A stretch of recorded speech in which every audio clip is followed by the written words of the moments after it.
વડોદરાના વાઘોડિયા રોડ સ્થિત ઉમા પાર્ક સોસાયટીમાં રવિવારે મધરાતે બનેલી એક કરુણ ઘટનાએ સમગ્ર વિસ્તારમાં ચકચાર મચાવી છે. પ્રાથમિક માહિતી મુજબ દંપતી વચ્ચે થયેલો ઝઘડો ઉગ્ર પતિએ પત્ની પર કટાર વડે હુમલો કર્યો હતો. ત્યારબાદ પતિએ રહસ્યમય સંજોગોમાં ગળે ફાંસો ખાઈ જીવન ટૂંકાવ્યું હોવાનું સામે આવ્યું છે. મળતી માહિતી અનુસાર 46 વર્ષીય પ્રદીપભાઈ કિશોરવા ગાંગુડે પત્ની અને બે સંતાનો સાથે રહેતા હતા.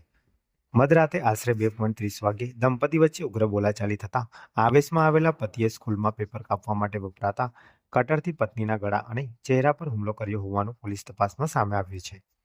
ઘટના સમયે રૂમમાં હાજર 16 વર્ષીય પુત્ર અને 14 વર્ષીય પુત્રીએ માતાને બચાવવાનો પ્રયાસ કર્યો હતો. બાદમાં પતિ રૂમમાંથી બહાર નીકળી બેડરૂમનો દરવાજો બહારથી બંધ કરી દીધો હતો. માતા અને સંતાનોએ ગેલેરીમાંથી પાડોશીઓને મદદ માટે બૂમો પાડી હતી. પાડોશીઓની મદદથી તેઓ બહાર નીકળ્યા હતા. ત્યારબાદ ગ્રાઉન્ડ ફ્લોરનો દરવાજો અંદરથી બંધ હોવાથી બારીનો કાચ તોડી જોતા પ્રદીપભાઈ હોલમાં પંખાના હુક સાથે લટકતી હાલતમાં જોવા મળ્યા હતા. ઘટનાની જાણ થતાં 108 એમ્બ્યુલન્સ અને કપુરાઈ પોલીસ તાત્કાલિક સ્થળ પર પહોંચી હતી. ઇજાગ્રસ્ત મહિલાને સારવાર માટે હોસ્પિટલ ખસેડવામાં આવી હતી. પોલીસે સમગ્ર ઘટનાના કારણો અને પૃષ્ઠભૂમિ અંગે તલસ્પર્શી તપાસ શરૂ કરી છે.